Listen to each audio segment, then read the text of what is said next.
What's going on, everybody? It's your boy Greg Peters. You are watching the Car Passion channel, and today we are going to be finishing the drivetrain on the Miata. Hopefully.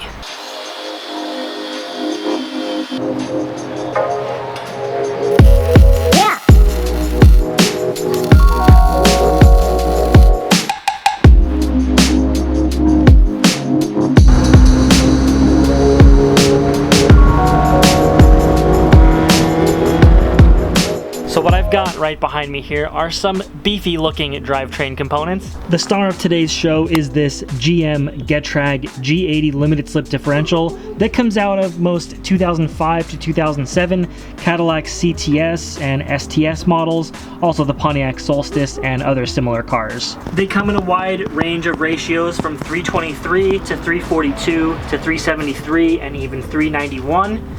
And they come out of cars as powerful as the Cadillac CTS-V. The main things you'll need for the installation are this conversion bar that allow the Getrag to bolt up to the Miata subframe stock mounting points, as well as having these tabs welded into the front of your subframe for the nose mount on the differential. These are the Stage 1 axles rated at about 450 horsepower. They're custom built by the driveshaft shop, but they're included with the V8 Roadsters kit, and there are also upgrades from this in case your Miata is generating even more horsepower. You get the required hardware from V8 Roadsters, and this connects the differential to the conversion bar and the nose of the diff to the tabs, which you'll see all this later when the differential actually goes into the car, and it'll make a lot more sense. Now, since I'm hooking my diff up to the Miata BMW transmission swap, I have a driveshaft adapter from Miata as well as the driveshaft, but V8 Roadsters does have off-the-shelf driveshafts and custom driveshafts depending on what your engine and transmission setup is in the car. Another awesome thing about the range of ratios that these come in, which if your Miata is making a lot of power, a lot of times you'll want to go to a taller ratio because it will help with traction. In my case specifically, the car does generate a good amount of power, but the ratios in the E46 transmission are also very short, so they have to be paired with a much longer differential. The Miata differentials in the US specifically only go down to a 391 unless you buy the 363 gear set, which is $450 for just the ring and pinion.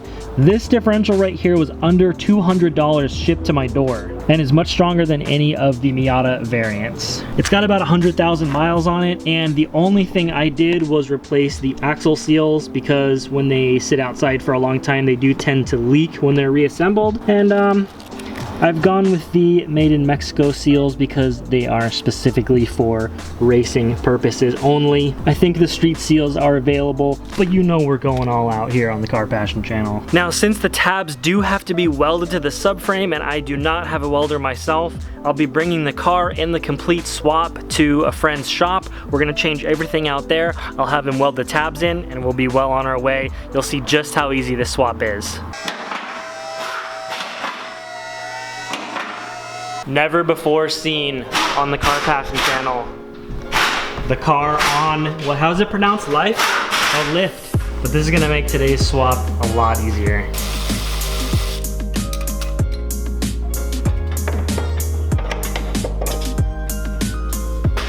Axles are out and the diff is ready to drop. A goodbye, Miata diff.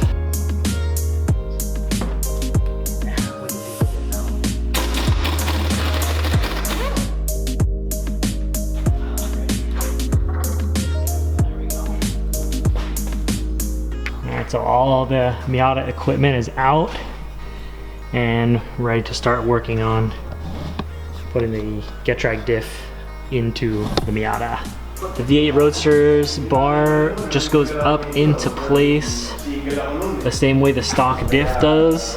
Don't forget to put your sleeves inside of the bushings.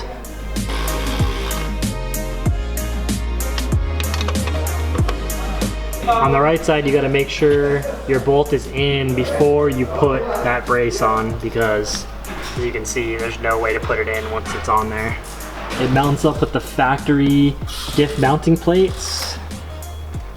Got the hardware in there, and now we're ready to lift in the differential.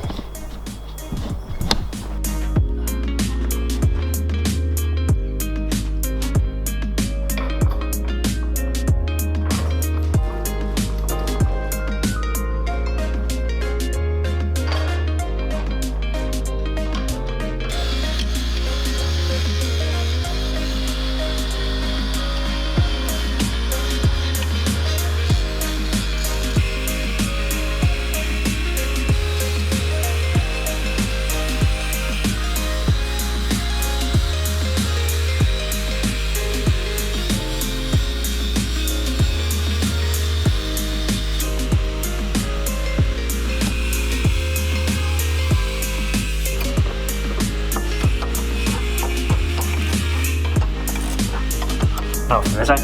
Oh, with no exhaust. I'm smart. It doesn't matter if the car itself is at an angle.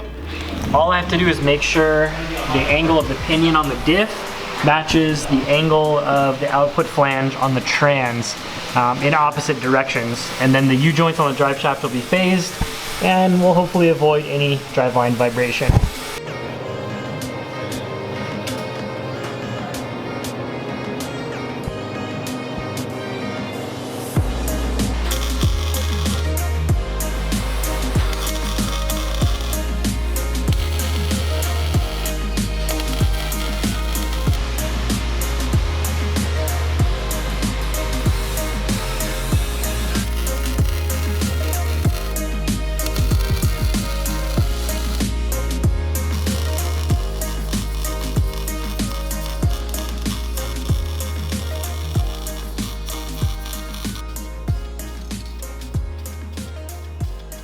Alright, our entire Getrag diff swap is in.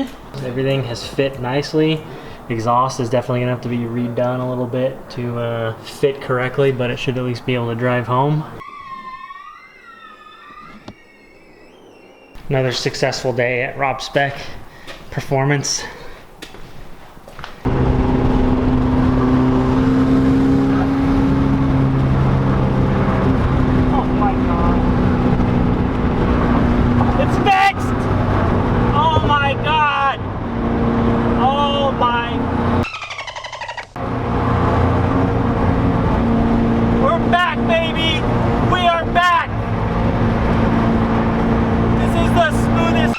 Miata ever built.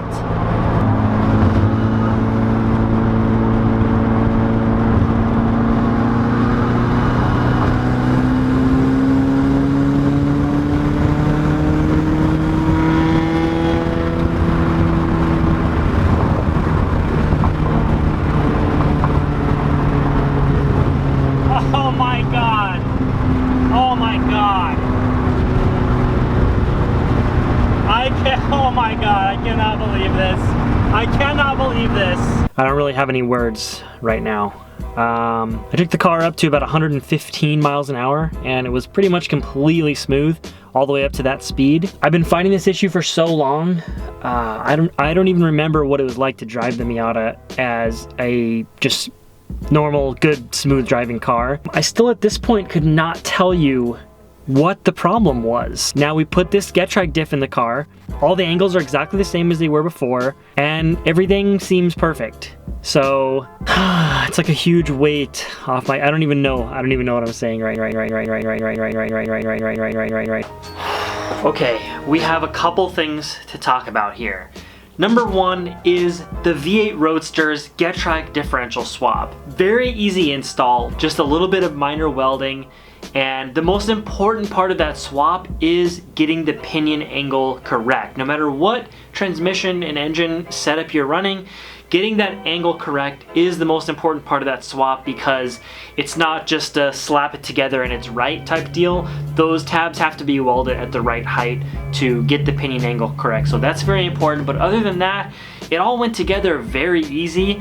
And it's just 3 bolts and you can drop that differential out. So I'm stoked to have that in the car. I think it's gonna be just the strength I'm looking for. And now I've only driven the car like 10 minutes, but the ratios feel very nice. It's actually pretty similar to when I had the Getrag trans with the 391. Now I'm running the ZF trans with the 323 differential. So the ratios, I like them so far. It'll be interesting to get into a little more performance driving with those things to further review them. So if you guys are interested in picking up one of those swaps, they've been doing that swap for quite a while now. They got it pretty dialed in. V8Roadsters.com. I will link them in the description. Make sure to check those out. Like I said before in the video, they do different stages of that kit. I just have the stage 1 kit in my car, but they do stage 2 and stage 3 with even stronger axles, billet hubs, ARP studs, all kinds of crazy stuff depending on your power level and intended use of your car. Okay, the other thing, the vibration. The vibration appears to be fixed. On the way home, I took the car up to 113 miles per hour, and everything seems to be completely butter smooth. And I don't even have words for how happy I was the first time taking the car up to 90 miles per hour, and it was completely smooth, zero issue. I've been fighting with this problem for over 15 months now. The car has just been not good to drive, not enjoyable at all, and I've been racking up miles on the engine and just not having fun with the car. And now it seems to all be fixed, and I still can't really tell you what the problem was before, because the only things that changed are the drive shaft is a little bit shorter now, about 2 inches, and it's got a different differential with a different mounting system.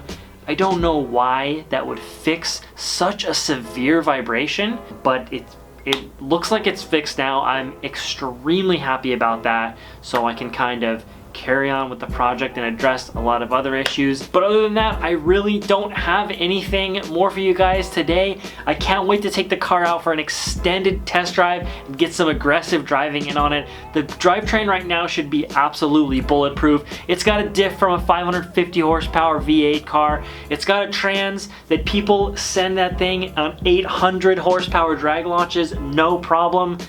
The thing should be out. Oh, and the clutch. The clutch is now rated for over 500 foot-pounds of torque. It's holding rock solid. Oh, okay, calm down. If you guys enjoyed this video, slap a like on it. Hit that subscribe button if you are new. Drop a comment, tell me what you think about all this, and I will see you in the next one. Peace out.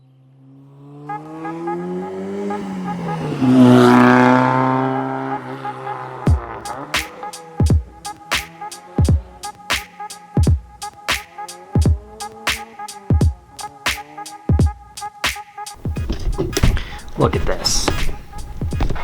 Look at this aftermath. Transmission, differential, clutch, complete mess of tools, drive shaft, more drive shafts in the car, adapter plate. If you guys have followed this issue from the beginning, you know how much work and effort I have had to put into this, and hopefully I can portray just a fraction of how satisfying it is to fix a problem and be relieved of those issues that I've been fighting for so long. So if you guys do have any questions specifically pertaining to the vibration problem, drop them down in the comments below. I'll do my best to get to them. And wow, let's get this car out and get it ripping. I will see you in the next one.